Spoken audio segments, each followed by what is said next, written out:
ketika Juventus lawan Bolonya banyak yang bilang katanya kembali ke settingan pabrik gitu ya, default lagi. Tapi kalau gue sih sebenarnya tidak sepenuhnya setuju kalau Juve itu dibilang balik ke settingan pabrik, karena sebenarnya dari secara permainan itu sebenarnya sudah terupgrade. Jadi apa yang disampaikan tahun ini dengan waktu melawan Bolonya tuh sebenarnya mirip-mirip gitu ya. Cuman perbedaannya ya Udinese bermain Pertamanya kan kayak selalu ngegolin lawan Juventus Iya. gitu kan. Terus Sassuolo gue nggak tahu akhir akhir akhir saganya Berardi gimana, tapi lihat sekarang tanpa Berardi juga dia berantakan kan. Berardinya nggak mau main kan, masih di luar tim gitu. Kalau Empoli ya aman lah insya Allah kalau ini. Jadi ya jangan-jangan Juventus bisa dapat kekalahan pertamanya di itu. Iya. Jadi ini pertandingan yang Iya, memang. tricky Ya, harapannya kan kalau menurut gue kan tim yang ideal itu kan sebenarnya tim yang pemain manapun yang dipilih untuk suatu posisi dia bisa menjalankan posisinya sesuai pakem dari pelatih gitu kan. Nah, Allegri punya pakem. Sayang ya pemain yang available tidak belum bisa 100% menjalankan pakemnya Allegri. Mungkin gue ngeliatnya kayak gitu. Jadi, Halo teman-teman, suara Juventini. Gue bareng-bareng sama banyak temen nih di sini nih. Ya, ada yang udah satu tim, ada yang musuhan. Kadang yang satu tim jersey-nya sama. Jadi ini kayaknya diskusi atau acara debat nih. Kalau biasanya kompak-kompakan gini kayak udah beda tim nih. Tapi enggak ya, jersey-nya Juventus semua. Nah, karena gue banyak temen di sini yang mau ikut ngobrol, apa sih yang gue pengen ngomongin? Tapi sebelum apa yang gue pengen ngomongin, kita kenalan dulu deh. Kita kenalan dulu dari jersey-nya yang kompakan dulu deh, yang pakai kacamata. Tapi siapakah gerangan di sana? Halo, gue Andar, Juventini Singapura. Oke, Juventini Singapura ya, masih konsisten Juventini Singapura. Oke, yang satu lagi temen tag timnya nih, kelihatannya kayaknya mau menghajar Poundra nih barengan ya, biar Poundra beda sendiri ya. Gue wasit aja. Oke, gimana? Dengan siapa? halo, gue Ali tinggal di selatan Jakarta, Cinere Oke, tepatnya. anak Jaksel ya. Cuman ini Jaksel yang udah old kayaknya ya, udah tua kayak. Bukan Jaksel zaman now kayaknya. Oke, yang satu lagi yang pakai jersey biru silakan. Dia sendirian nih, nggak ada temen nih. Jersey-nya nggak kompakan nih. halo. Ya, halo, assalamualaikum. Gua Waalaikumsalam. Paundra dari Juventini Tanzania ya, tinggal di Depok. Oke, ya imigran gelap. Oke, thank you teman-teman. Nah, apa yang mau kita bahas sama teman-teman di sini? Sebenarnya kita mau rekap nih, Juventus di bulan Agustus ini udah kelar. Kita mau next maju ke September, di mana nanti akan lebih banyak warna-warni dan pertandingan di bulan September. Tapi ringkasannya adalah kita mau komentarin 2 match yang terakhir, Bologna dan Udinese. Terus kita mau komentarin juga tentang final Mercato. Artinya Mercato pada saat kita tag ini, Mercato kita anggap sudah selesai. Terus kita mau prediksikan bulan September akan bagaimana perjalanannya Juventus. Terus juga kita pengen ngomongin case-nya Bonucci nih. Ini case Bonucci nggak banyak nih akun-akun Juventini yang ngangkat nih. Mudah-mudahan saudara Juventini bisa mencerahkan ya. Karena case-nya agak-agak ribet. Karena gue melihat Bonucci udah kayak manggil pengacaranya, terus udah nyinggung-nyinggung di Instagramnya. Jadi kayak perang dingin ya, ada perseteruan, bersih tegang. Apa sih bersih tegang? Cekcok. Cekcok nih Bonucci sama Juventus nih. Dan terakhir gue pengen kalian bisa mau komentarin kinerja Giuntoli ya. Walaupun baru 2 bulan, tapi biar bagaimanapun ini kan kerjaannya dia nih 2 bulan ini Mercatonya nih. Nah, gimana nih kalian komentarin? Gitu. Gimana? Ready nggak nih? Kita ngobrolin kayak gitu. Ali, Andar, dan Pondra, ready? Siap. Siap. Oke, mantap. Mari kita mulai. Nah, langsung aja ya. Jadi kita sudah nonton lagi Juventus ya, gue rasa kalian juga seneng dan banyak yang nggak seneng kayaknya juga karena masih ada Allegri. Sama Juventusnya seneng tapi nggak senengnya sama Allegri ya. Nah, karena 2 match pertama, yang pertama adalah kita menang 3-0 dan yang kedua adalah kita menang 1-1 yang katanya mirip sama musim kemarin. Pertama kali menang besar, kedua adalah draw dan banyak yang memberikan tanda tanya apakah akan kejadian lagi musim kemarin dengan musim sekarang, yaitu dikurangin lagi poinnya. Cuman bukan itu yang gue pengen bahas. Yang gue pengen bahas adalah gimana nih kalian mengomentarin 2 pertandingan yang punya 2 wajah yang berbeda.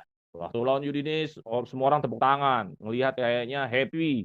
Pas lawan Bologna banyak lagi yang bilang kembali ke settingan. Nah, terus juga kita akan lihat rating-rating dari pemain ini yang inkonsisten, yang tadinya ratingnya bagus, tiba-tiba ada yang nggak bagus. Ya mungkin ada beberapa pemain yang kita bisa lihat ratingnya inkonsisten. Nah, itu dulu deh pertanyaan gua. Mungkin ke Paundra dulu. Abis itu mungkin ada satu kutipan jurnalis yang bagus juga. Nanti mungkin akan gue tanyakan, tapi selalu penjelasan 2 game ini dan 2 rating ini. Gimana, Paundra? Oke, kalau gue melihat di 2 game awal ini ya melawan Udinese, seperti tadi lu udah sampaikan, semua orang bertepuk tangan, kemudian ketika Juventus lawan Bolonya, banyak yang bilang katanya kembali ke settingan pabrik gitu ya, default lagi. Tapi kalau gue sih sebenarnya tidak sepenuhnya setuju kalau Juve itu dibilang balik ke settingan pabrik, karena sebenarnya dari secara permainan itu sebenarnya sudah terupgrade. Jadi apa yang disampaikan tahun ini dengan waktu melawan Bolonya tuh sebenarnya mirip-mirip gitu ya. Cuman perbedaannya ya Udinese bermain lebih terbuka, Bolonya bermain lebih rapat. Jadi Juve memang di awal-awal agak kesulitan dan terlalu terburu-buru waktu lawan Bolonya. Akhirnya kita kesalahan sendiri dan kebobolan. Tapi setelah itu menurut gua Juve tetap bermain dengan intensitas yang cukup tinggi, tetap ngepres Bolonya, kita mencari cara untuk bisa mencetak gol dan beberapa peluang tercipta. Bahkan sebenarnya kita juga mencetak 2 gol ya, karena satu gol ini kan dianulir Vlahovic. Hmm. Jadi menurut gua berbeda waktu pas musim lalu. Waktu musim lalu itu kita lawan Sassuolo kan, Sassuolo kita menang 3-0 kan. Hmm. Habis itu lawan Sampdoria kita seri 0-0, nggak ada gol, bahkan nggak ada shoot sama sekali. Itu kan langsung dikritik habis-habisan. Seperti yang gua pernah sampaikan juga di pertemuan kita sebelumnya. Waktu Juve menang lawan Sassuolo itu jadi kayak cuman kebetulan aja kita bisa menang 3-0. Tapi waktu pas di friendly match sama di pertandingan lawan Sampdoria berikutnya, itu kita benar-benar permainan kita nggak berkembang. Berbeda dengan musim ini, kalau gua ngelihatnya lawan Udinese itu kita bermain bagus, lawan Bolonya pun juga sebenarnya bagus gitu. Jadi gua melihat ada suatu eh, apa namanya, penguasaan bola dan juga movement yang cukup berbeda dari musim lalu gitu kan. Kita melihat rotasi pergerakan pemain seperti Fagioli kadang dia ada di tengah, kadang ada di pinggir, Rabiot juga, Locatelli yang harus posisi aslinya ada di defensive midfielder, kadang-kadang dia bermain di pinggir, Weah dan Cambiaso yang main dia di pinggir, kadang dia ke tengah. Jadi itu yang rotasi seperti itu yang gue melihat ini suatu hal yang berbeda dari Juventus. Jadi menurut gue sebenarnya masih on track secara permainan, tapi memang kemarin kita ya karena Bolonya menurut gua penampilannya pun juga lebih baik baik juga ya karena sejak dipegang sama Thiago Motta bolanya juga ada peningkatan. Jadi kalau gua ngelihatnya sih sebenarnya masih on track, masih oke-oke aja. Yang kurang sebenarnya ya karena kita bermain dengan ide yang baru, konsep penyerang yang baru. Magnanelli kan baru masuk ya jadi asisten pelatihnya Allegri. Hmm. Nah, ini yang menurut gua kekompakannya yang memang masih kurang gitu, kesoliditas pemain-pemainnya yang masih kurang. Jadi ini sebenarnya masih dalam proses sih sebenarnya. Oke, terus Itu kalau sih kalau gue. rating itu kan inkonsisten tuh. Cambiaso mainnya waktu lawan Udinese bagus, pas lawan Bologna drop. Chiesa juga sama. Locatelli juga begitu sama. Nah ini kok baru 2 game aja udah langsung kelihatan inkonsistennya. Apa emang begini kah tipikal pemain Juventus? Gimana ya menurut lo? Kalau Tapi menurut ada gue itu juga sih Weah yang lawan Udinese bagus, yang Udinese lagi drop, lawan Bologna bagus. Ya jadi inkonsisten aja. Gimana? kalau gue sih jujur gue nggak bisa bilang itu inkonsisten karena kita baru bisa melihat dari 2 pertandingan. Kecuali kita udah bisa lihat dalam 5 pertandingan, nah grafik naik turun baru kita bisa bilang inkonsisten. Tapi kalau dan menurut gue juga nggak jelek. Cambiaso itu kan ratingnya kemarin 7, sekian kan. Kemarin 6 berapa ya? Nggak, maksudnya nggak di bawah 6 kan. Terus Chiesa juga. Artinya sebenarnya menurut gue masih oke-oke aja. Dan secara permainan kemarin itu memang menurut gue not bad gitu antara Chiesa dan Cambiaso itu not bad karena menurut gue kenapa mereka bermainnya kurang kurang nggak seoke waktu lawan Udinese karena Bolonyanya udah tahu gitu ketika mereka kan juga pasti ngelihat permainannya Juventus lawan Udinese kan. Udinese dibombardir dari sisinya Cambiaso sama Chiesa. Ketika dari menit pertama gue lihat lawan Bolonya itu udah langsung dimatiin Cambiaso sama Chiesa. Makanya yang hidup adalah Weah. Ketika pemain Bolonya lebih banyak fokusnya ke Cambiaso sisi kanannya mereka, ternyata Weah yang bisa mengeksplor lebih banyak dan Weah kemarin bermain cukup bagus banget gitu ya. Itu yang menurut gue sih gue masih masih belum bisa menilai apakah mereka inkonsisten atau konsisten, gue masih belum bisa menilai karena ini masih 2 pertandingan. Tapi so far menurut gue dari 2 pertandingan ini terutama lawan Bolonya kemarin menurut gue masih on track, masih oke-oke aja. Not bad lah untuk Cambiaso, memang penampilan agak menurun tapi itu nggak jomplang sih kalau gue bilang. Oke ya, jadi masih belum mengkhawatirkan lah kalau buat Pondra ya. Nah kalau buat Ali mengkhawatirkan nggak nih 2 game ini yang berbeda ini, terus ada rating yang nggak, ya maksudnya nggak selurus gitu, nggak sejalan, maksudnya konsisten lah bahasanya. Gimana Li? 2 hal itu Kalau langsung aja. dari gue sih gue kalau dibilang khawatir enggak ya, kayak yang tadi Pondra bilang ini kan kita ini kita baru menerapkan suatu sistem yang baru ya. Kalau kita lihat emang gaya mainnya beda. Bisa dibilang cukup berbeda dari musim lalu kan. Dan ya memang kalau kita ngelihat juga kalau di pertandingan kemarin itu yang ketika lawan Bolonya memang terlihat jelas Bolonya lebih apa ya, lebih lebih dalam banget kan bertahannya kan. Dan bisa dibilang Bolonya berhasil mematiin Chiesa sama Cambiaso. Ya dengan sistem main Juve yang lebih direct, kalau gue bilang sekarang lebih direct ya, eh, mungkin banget kalau lawan tim-tim yang memang secara kemampuan individu di bawah Juve bakal sering kejadian kayak gini nih. Ya, tapi kalau pertanyaannya apakah gue khawatir dengan performa Juve kayak gini, gue rasa enggak lah. Kita masih bisa tunggu sampai 1 atau 2 bulan kompetisi berjalan lah baru kita bisa memberikan prejudgment kita. Jadi ini bukan balik ke settingan pabrik ya, hal yang berbeda ya. Enggak lah, enggak. Ini kita lagi mana pakai suatu sistem yang baru kan. Kita Iya. lihat dulu aja perkembangannya gimana. Soalnya di dunia sosmed Juventus ini udah gemuruh nih. Ya selalu lah itulah. mau menang misalnya menang 3-2 pun pasti ada aja gemuruhnya. Oke. Untuk rating ada sesuatu yang menarik buat lo untuk dibicarakan di 2 game ini? Ya ini yang cadangan sih memang nggak gue masukin karena slide-nya kurang. Ada sebenarnya cadangan yang bagus kayak Ealing. Tapi yang memang gue lebih mau sorotin tuh kayak saat ini at least juga saat ini ya pemain-pemain cadangan yang dibawa untuk dimainin di babak kedua tuh kurang memberikan perbedaan, kecuali kemarin satu Ealing aja kan dia langsung assist. Tapi kayak pemain-pemain cadangan lain baik di pertandingan pertama atau pertandingan kedua tuh kurang banyak yang bisa memberikan perbedaan. Iya. Oke, udah cukup. Oke. Nah, Dar, gimana Dar? 2 game kemarin. Ya mungkin Andar paling banyak nih di keluhan warga Juventus ini ya. Enggak lah. Oh, mainnya begini, mainnya begitu. Ya gimana Dar? Komentarin langsung 2 game terakhir plus rating ini. Ya mungkin rating di sini Pondra sama Ali nggak mengomentari Fagioli, kan ada perbedaan line up nih sebenarnya nih Fagioli dan Miretti ini. Nah, ini gimana nih? Miretti juga kurang tampil bagus, Fagioli juga kurang tampil bagus di game boloknya. Gimana nih? Ya gimana dah? Silakan. Kalau gue sih ngelihatnya perubahan ada di sana ya. Maksudnya obvious kita yang biasa mengandalkan Cuadrado di kanan, Kostic di kiri, terus berubah jadi Weah dan Cambiaso. Bukan hanya dari tipe permainan yang berbeda, yang mereka lebih masuk ke dalam, bisa bertukar posisi dan lain-lain, dibanding yang benar-benar selama ini Kostic dan Cuadrado kan ngadain crossing dan insya Allah gitu.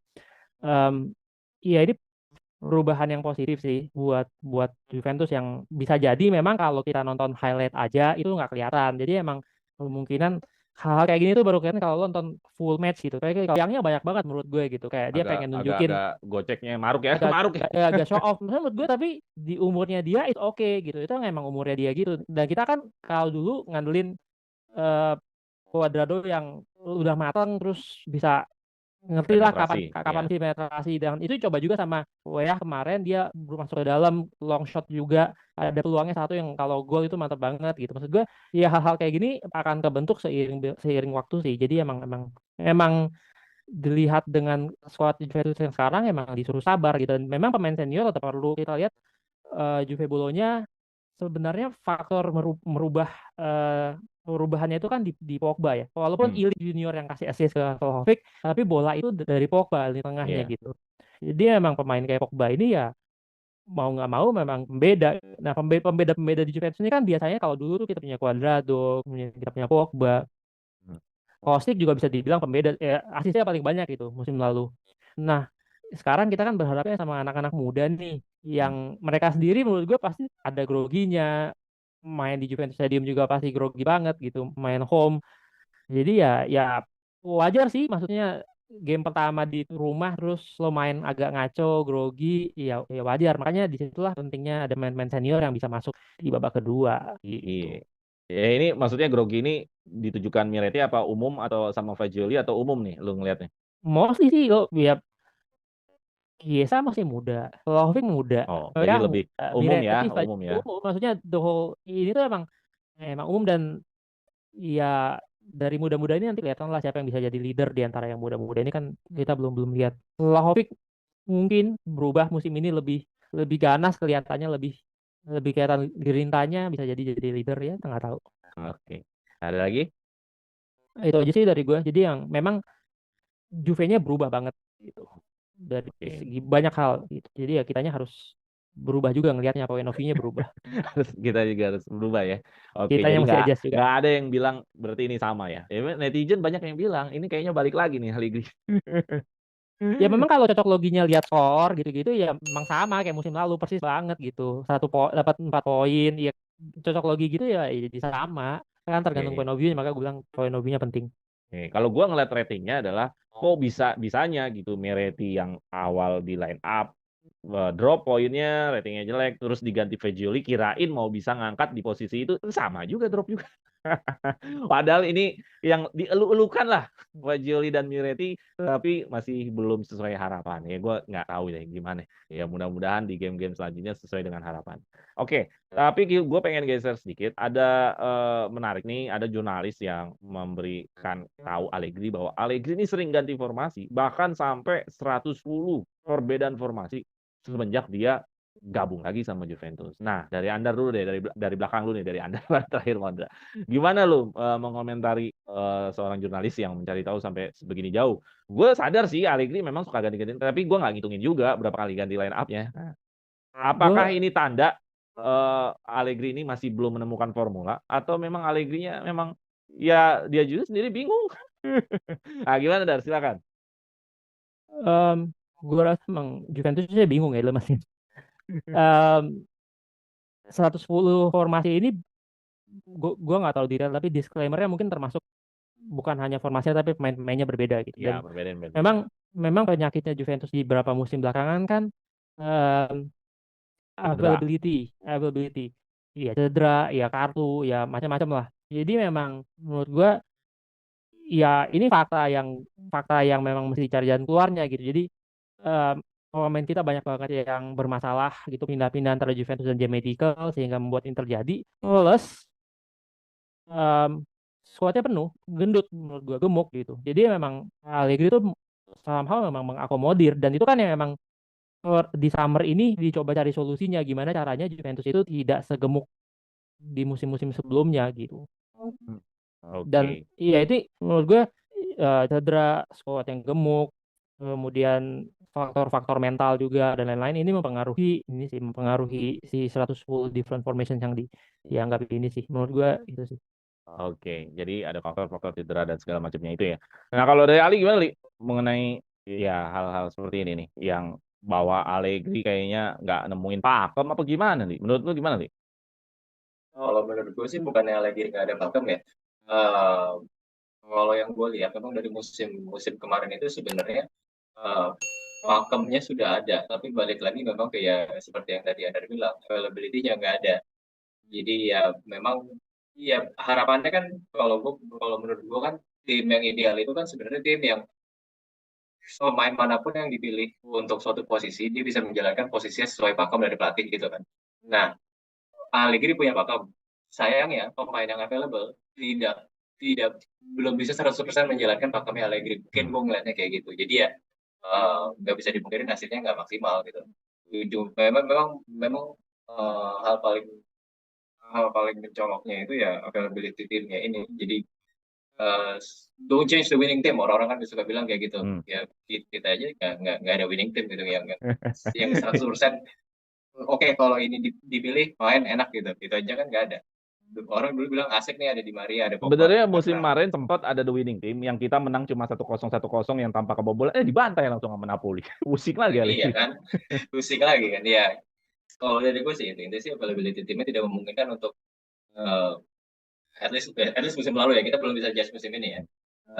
Belum bisa memungkinkan buat tim ya berperforma secara maksimal sih. Oke, ya, thank you, Li. Gue langsung ke Pondra. Gimana, Ndra, mengenai yang Allegri kayaknya belum ada the winning team yang sering tadi dibicarakan sama Ali bahwa jangan rubah the winning team. Ya winning teamnya aja nggak ada, apa yang mau dirubah kan gitu. Nah, ya tadi gue juga sempat mengutarakan kita punya menang-menang 1-0 dibantai langsung Napoli. Ya gimana nggak rubah lagi kan gitu. Nah, gimana Pondra? Ya sebenarnya memang di awal ketika di tahun pertamanya Allegri itu di periode kedua ini memang betul gue setuju tuh Allegri kelihatannya emang masih bingung gitu ya mau menempatkan pemain-pemainnya nih, karena kan jelas bahwa Juventus yang sekarang berbeda dengan Juventus yang dia tangani yang pertama kan.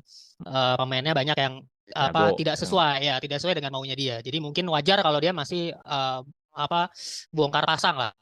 Tapi ketika udah masuk ke musim kedua itu harusnya sudah tidak terjadi lagi. Jadi harusnya memang formasi dia mau pakainya berapa tuh kita juga bingung ya. Ini orang sebenarnya mau pakai 4-3-3 kek atau 3-5-2 atau 3-4-1-2. Itu yang kita nggak tahu gitu. Bahkan di kapan ya sempat juga itu Allegri pernah 4-4-2 loh.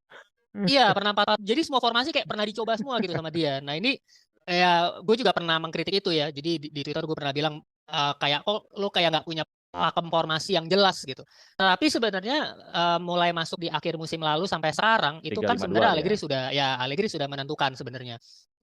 Dia akan main 3-5-2 dan Line sudah up-nya langsung aja yang diplot. berubah ya. Biasanya akan diplot sebagai second striker, wingbacknya udah jelas ada Weah sama Cambiaso. Jadi menurut gua dan formasi 3 itu kan juga udah enak dari musim lalu. Jadi harusnya musim ini Allegri sudah menemukan formasi yang pakem gitu. Kalau masalah line up ya wajar lah, setiap pertandingan pasti beda-beda, itu wajar. Karena pasti ada pemain yang nggak bugar, ada pemain yang cedera, ada pemain yang nggak cocok lawan lawan timnya gitu kan, lawan tim lawannya.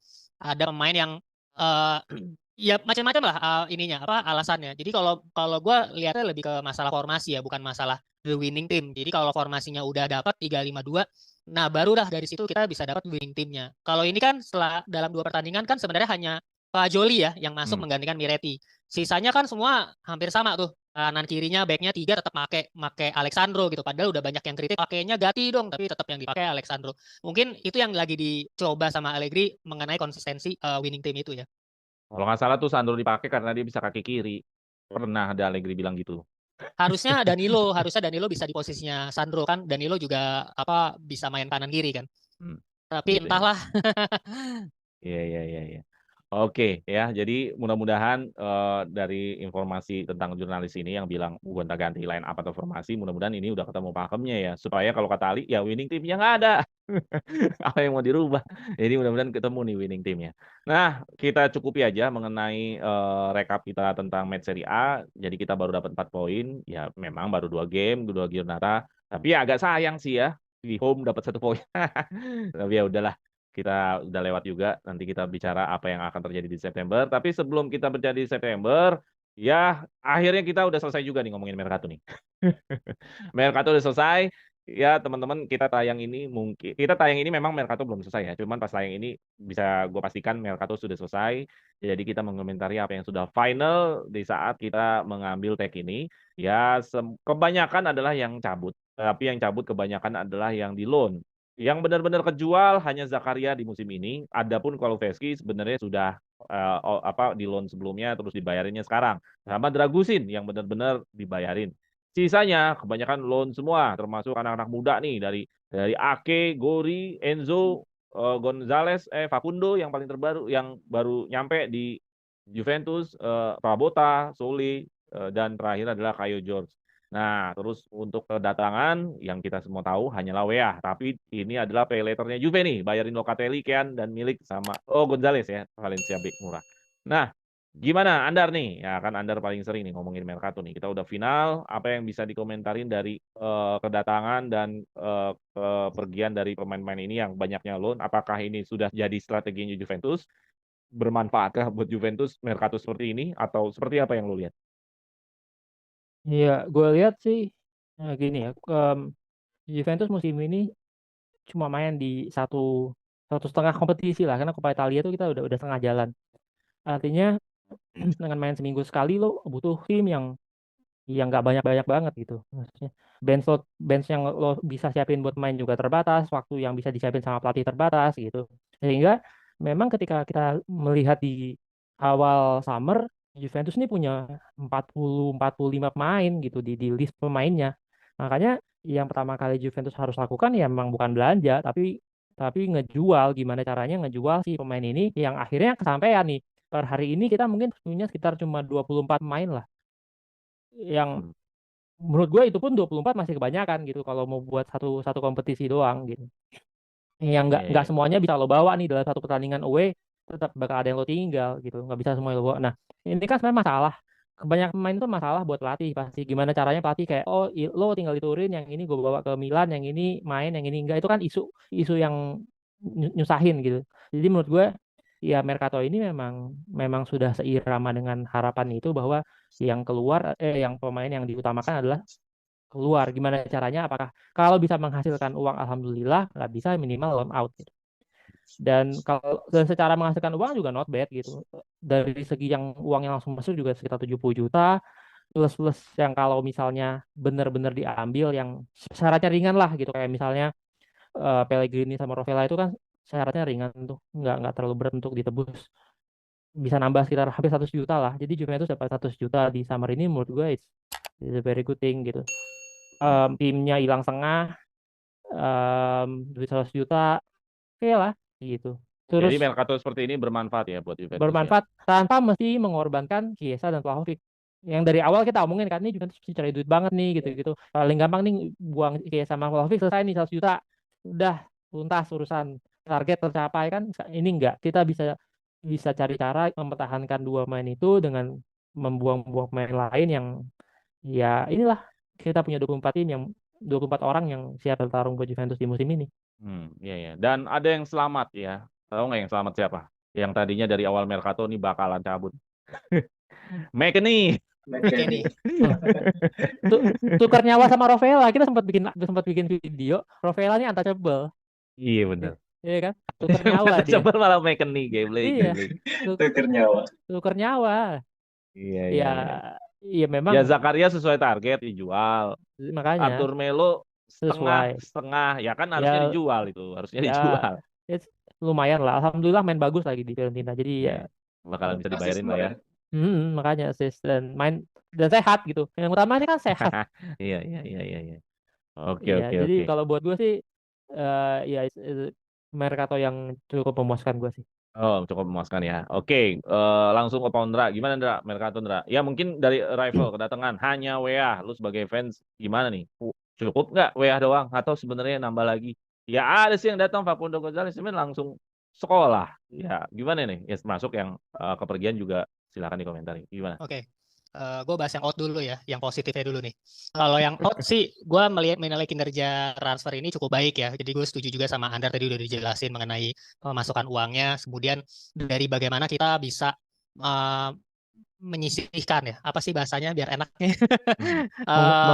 Mengeluarkan ya, mengurangi lah. Benar, mengurangi squad yang kegemukan ini kan banyak pemain yang kita loan. Kalau yang kita lepas kan ada Di Maria, Cuadrado, Paredes. Kemudian kalau yang loan ada Ake, terus ya sampai ada Sole, terakhir sampai Caio ada Jorge. terakhir Caio Jorge.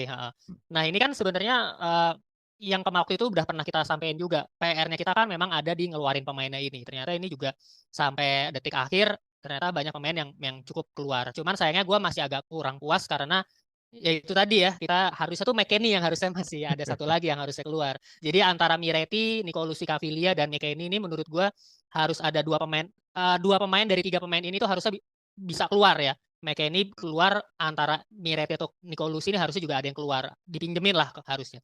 Tapi so far it's okay. Karena kita udah terlanjur ngeluarin Rovella ya mau nggak mau akhirnya McKennie yang kita keep. Nah kalau dari sisi pemain yang in ya jujur gue masih kurang puas karena praktisnya kita hanya mendatangkan WA.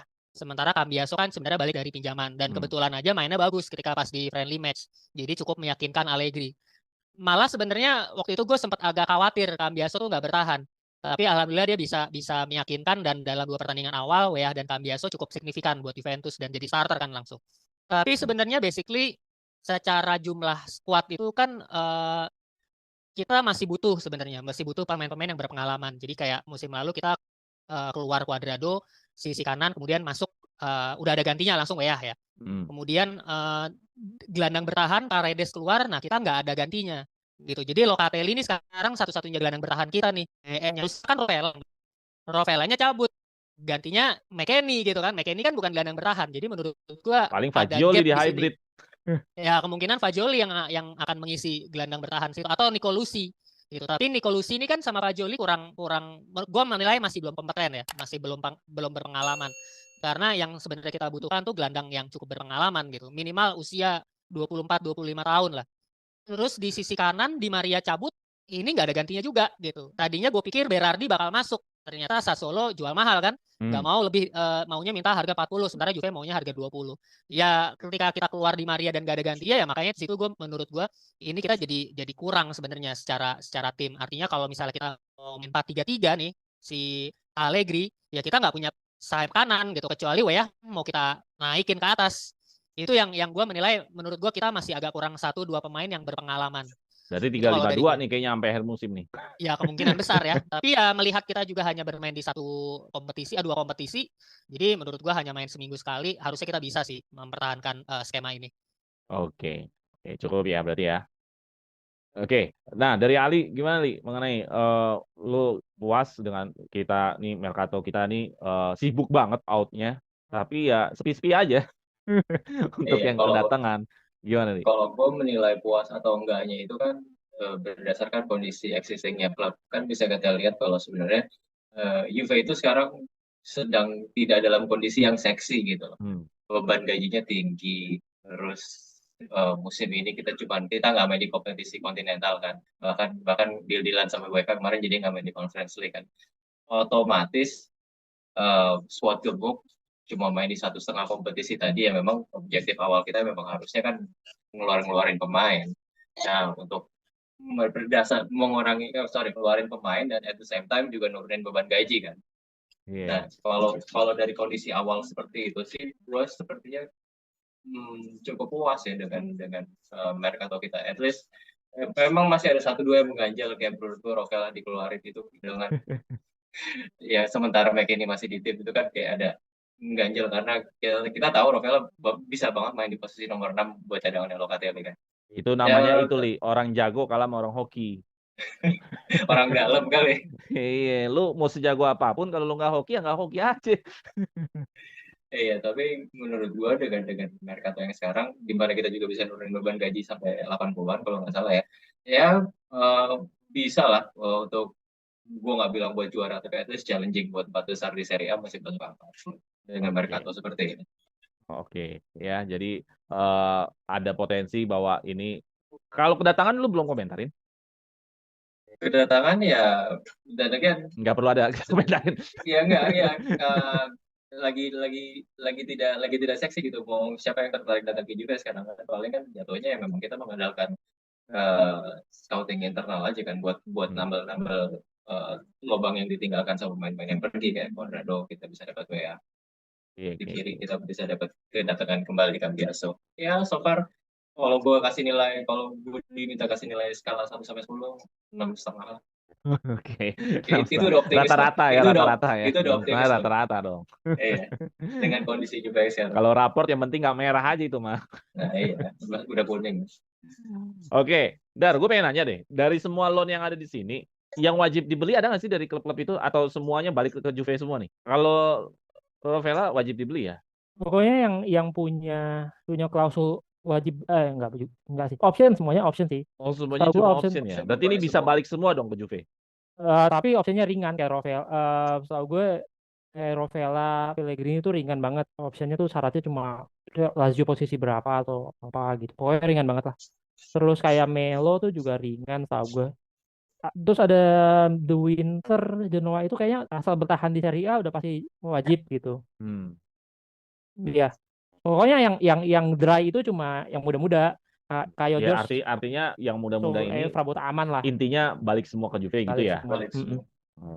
Tapi sebenarnya menurut gua ini kalau semuanya bagus, katakanlah masing-masing dihargain 20 juta. Ini tahun depan udah megang duit 100 juta lebih loh. Kalau Sole di 20 juta, Kayo George 20 juta. Iya Kalau kan, yang beli Enzo Arab atau 20 Inggris juta. masih bisa lah di atas Megang 100 juta, bisa lah beli Mbappe musim depan. Jualin aja semua yang loan ini nih. Nah, enak nih kalau wajib beli semua, mantep juga ya kalau wajib beli semua musim dry depan. semua sih. Oh, dry loan aja orang pada ribut. Iya. Iya, cuman ini kan potensi duitnya Juventus juga di Mercato musim depan, bener dong? Ya. Banyak yang marah ntar kalau bilang kayak gitu. Iya. Enggak, gua sekarang melihatnya siapapun main Juve main di luar sana lu harus main jago. Masalah nanti dibeli sama klub lain, ya nggak ada masalah kan jadi duit juga buat Juventus. Iya, Jadi makanya. nggak masalah. Gue justru seneng kalau Arthur main bagus di sono. Yang gue seneng cuma Rovella doang emang. Kalau yang lain gue seneng deh. Tapi ya Rovella terbukti sampai hari ini masih cedera kan. Belum main. Oh, belum main ya? Dia belum main ya? Masih cedera. Oh, jangan-jangan lawan Juventus udah main lagi. Golin lagi, asis lagi. Black. Oke lah, itu tadi mengenai final Mercato. Ya, jadi intinya udah begini aja. Kita tag memang sebelum ini final. Cuman kita pastikan pas sudah tayang Mercato udah selesai. Ya kita nggak tahu nih apakah di saat kita tag ini sudah ada lagi ya tambahan yang masuk atau yang keluar. Kemungkinan sih kayaknya Kosik ya. Kosik ya. Kelihatannya ini kejutan siapa? Kosik ya? Atau menurut lu kontra ada kejutan nggak yang keluar atau yang datang? Kayak yang keluar deh kelihatannya sih. Yang keluar sih, harusnya yang keluar ya. Benar di sisi kiri tuh kita gebuk banget ya. Udah ada Iling Junior, Kostic sama Cambiaso. Malah kemungkinan besar bisa jadi memang Kostic sih yang bakal keluar. Tapi Juve Tapi kayaknya nggak mau so minjemin far juga, Ndra. nggak Dan paling ada mungkin berita diduitin. juga sih. Banyak Iya, paling berita, mungkin diduitin. banyak berita Soalnya tapi kalau maunya nggak pada salah Roma. minjem. Iya. Iya, Juventusnya maunya duit, sama Kean juga maunya gitu kan. Iya, Moiskin juga. Mm-mm. Oke lah, kita Minimal lihat saja. obligation lah, obligation minimal. Iya. Bukan dry loan. Oke, sekarang adalah mengenai prediksi kita di bulan September ya. Apa yang akan terjadi di bulan September? Kita nanti akan ketemu Empoli, kita akan nanti ketemu Lazio, ketemu Sassuolo, ketemu Lecce dan ketemu terakhir Lecce. Jadi ada 4 game yang akan kita mainkan. Home-nya 2, away-nya 2. Nah, menurut Ali gimana Li mengenai prediksi di bulan September? Apa kita rapih 3 poin semua atau ini banyak pertandingan tricky lawan-lawan seperti Sassuolo, Lecce atau Empoli ya terlihat gampang tapi taunya sulitnya minta ampun. Gimana menurut Ali? Pengennya sih semua 3 poin semua ya. Tapi yang harus kita waspadain itu setelah lawan Empoli ini kita ada break sekitar 2 mingguan kalau nggak salah kan FIFA Iya Match ya Day. ada break ya. Itu international break kualifikasi Euro dan kawan-kawan. Nah, gue cuma berharap nggak ada pemain juga yang cedera deh. Yang dipanggil timnas yang cedera di situ. Kalau bisa nggak dipanggil deh. Gue mikirnya kayak gitu. Karena habis itu kita langsung lawan Lazio, habis itu lawan Sassuolo, baru lawan lagi kan. Lazio pasti pertandingan ketat meskipun kita main di home. Sassuolo away dan ya tim-tim dengan sejarah alot ya. Kemarin kita lawan Sassuolo Sementara- seri loh di home sih. Ya, Di away sementara ya kalau lawan Lecce di home ya itu gue masih bisa optimis lah. Let's say dari 4 pertandingan prediksi gue 3 menang 1 seri lah. 1 seri itu either seri pas lawan Lazio atau lawan Sassuolo. Harusnya Empoli sama Lecce sih kita bisa 6 kayak. Oh gitu. Oke ya, jadi pertandingan trikinya ada di Lazio dan di Sassuolo ya menurut lo ya. Oke. Nah, kalau dari Pondra gimana Ndra mengenai bulan September ini? Iya, memang kalau menurut gue yang tricky itu ada di Sassuolo sih, karena kita juga main tandang ya. Kalau lawan Lazio dari yang sudah-sudah kita biasanya menang sih, menang cukup mudah juga gitu. Bahkan di musim lalu pertemuan pertama kita menang 3-0 ya kalau nggak salah ya lawan Lazio ya. Terus musim sebelumnya juga ketika kondisi tim yang lagi nggak terlalu bagus juga kita masih bisa menang lawan Lazio. Jadi gue sebenarnya sih optimis kalau setiap lawan Lazio ketemu di home. J Stadium home, gue optimis menang. Empoli harusnya kita bisa menang ya. Kalau kita bermain dengan intensitas yang seperti kemarin harusnya kita bisa menang lawan Empoli. Lawan Lecce juga harusnya bisa menang. Nah, yang gua agak takut kan memang Sassuolo karena Sassuolo ini gaya mainnya memang dia high pressing ya. Nah, ini yang bahkan sebelumnya Magnanelli kan juga dari Sassuolo kan. Nah, mudah-mudahan aja Magnanelli punya jurus-jurus yang bisa menghadapi bekas timnya dulu ya. Jadi gue sebenarnya memang agak tricky-nya di Sassuolo karena dia main pressing kayak Bolonya kemarin gitu. Dari awal udah langsung ditutup pergerakannya Juventus. Jadi gue sama kayak Ali, jadi gue mungkin minimal 10 poin lah ya dari 12 ini, dari 4 pertandingan. Oke, jadi hampir sama juga dengan ini bahwa Sassuolo adalah pertandingan tricky menurut Ali dan Pondra yang akan bisa menyebabkan Juventus kehilangan poin, tapi ya jangan sampai 0 ya. Nah, kalau Anda gimana Dar? Prediksi lu bulan September ada 4 game, home 2 away, gimana gitu? Lucu nih sebenarnya. Jadi per hari ini setelah 2 match day calon lawan Juventus nih Lazio, Empoli sama Sassuolo poinnya semua masih 0. Jadi penghuni zona degradasi 3-3-nya.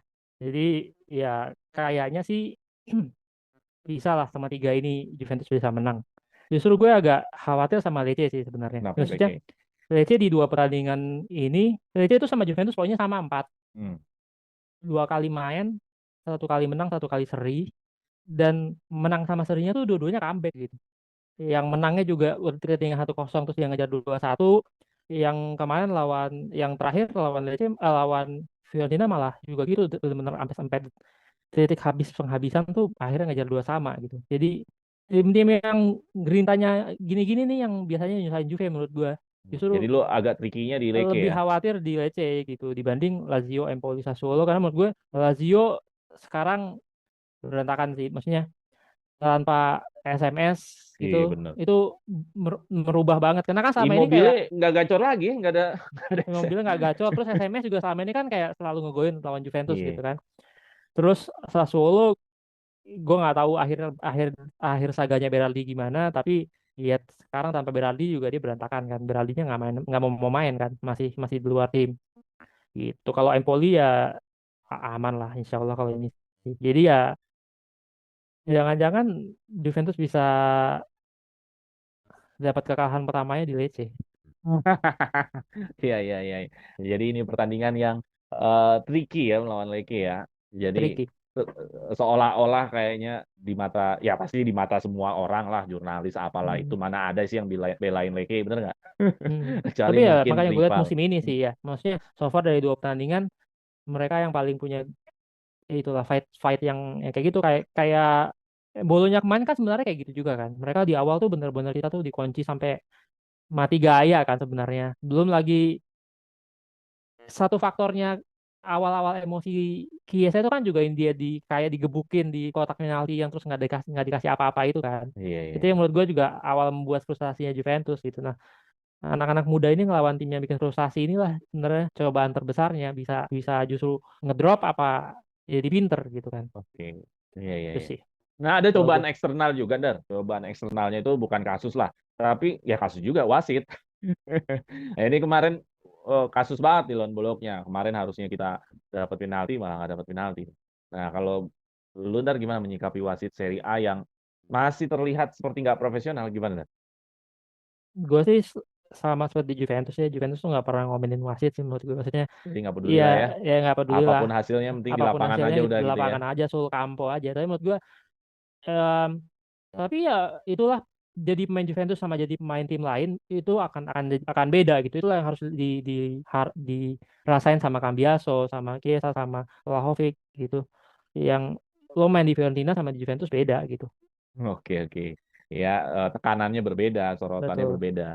Nah, kalau Pondra gimana, Ndra, mengenai wasit? Ya, sampai kalau dibilang nggak serius ya nggak mungkin. Orang dapat hukuman kok wasitnya.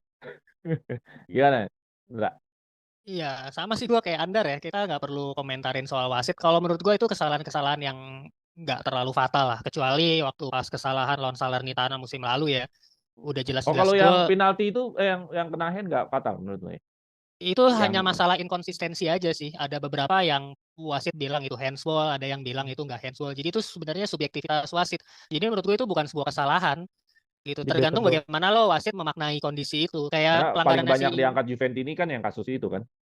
iya yang kena penaltinya AC Milan kan sama Napoli Iya. kan. Nah, tapi di sisi lain di beberapa pertandingan lain kemarin ada yang nge-tweet juga nge-mention gua di Liga Inggris juga pernah kejadian kayak gitu juga nggak dikasih penalti. Makanya gue bilang ini akhirnya balik ke subjektivitas wasit masing-masing. Pelanggaran Ealing Junior itu juga sebenarnya menurut gua murni subjektivitas gitu. Ada beberapa wasit yang bilang mungkin itu pelanggaran, tapi ada beberapa wasit yang bilang ini bukan pelanggaran. Jadi semua di ke subjektivitas wasit apa masing-masing gitu ya. Jadi nggak ada suatu hal yang menurut gua fatal yang harusnya offside dibilang nggak offside gitu kan. Kayak waktu pas lawan Salernitana musim lalu menurut gua itu fatal banget. Itu yang harusnya kita protes keras gitu ya. Orang harusnya gol di menit terakhir, Yang bahkan milik mereka udah kan? ngecek VAR kan. Yang milik kan? Ya, yang offside-nya Bonucci, bahkan udah ngecek VAR, ternyata di Hmm. ujung kom sana pemain Salernitana apa si Candreva kalau nggak salah ya, malah nggak offside gitu. Nah ini kan yang fatal. Tapi kalau kesalahan-kesalahan minor ya, masalah penalti, masalah yang menurut gue itu subjektivitas wasit yang nggak yang 50-50 lah. Kecuali itu clear ya, clear banget bahwa memang dilanggar, wasit yang nggak mau ngecek VAR, nah itu baru kesalahan fatal. Tapi kalau kayak Ealing, Chiesa, terus handsball, menurut gue itu ya subjektivitas wasit sih. Menurut Ya gue malah inilah kemarin Serie A lah ya. ya seri ya malah menurut gua kemarin itu harusnya mereka gua sih nggak sepakat ya kalau si wasitnya di ban sampai bulan Oktober ya. Kalau gua nggak sepakat sebenarnya harusnya ya series saja pertandingan tetap berjalan aja, wasit juga harusnya tetap berjalan, Hmm. nggak perlu dibahas lah setelah pertandingan sampai dibikin drama ini harusnya begini. Kalau gua sih nggak mau berkomentar ke situ sih. Ya, karena ini gua angkat ternyata masih banyak Juventini yang ngomongin ini nih. Ya itulah Gitu. makanya kita sebaiknya juga memberikan apa ya pemahaman juga ya buat Juventus ini. Kita juga ya kalau bisa nggak usah kayak fans-fans sebelah lah ya, kita digangguin wasit, dirugiin wasit tuh keuntungan dan kerugian itu pasti ada lah, namanya kita main bola Kalau Iya, kita iya, iya. diuntungin ya berarti lawan kita dirugiin. Kalau kita dirugiin berarti lawan kita yang diuntungin. Itu kan udah pasti gitu. Ya Keputusan selama wasit itu wasitnya manusia lah ya, masih ada iya, kekurangan. keputusan wasit itu udah pasti merugikan salah satu tim, udah pasti. Gitu. Kecuali nanti wasitnya udah ganti robot AI. Ya itu aja juga pasti masih akan ada kesalahan kan nanti. Iya, iya, iya, iya. Gitu. Oke, Li, gimana Li mengenai wasit nih?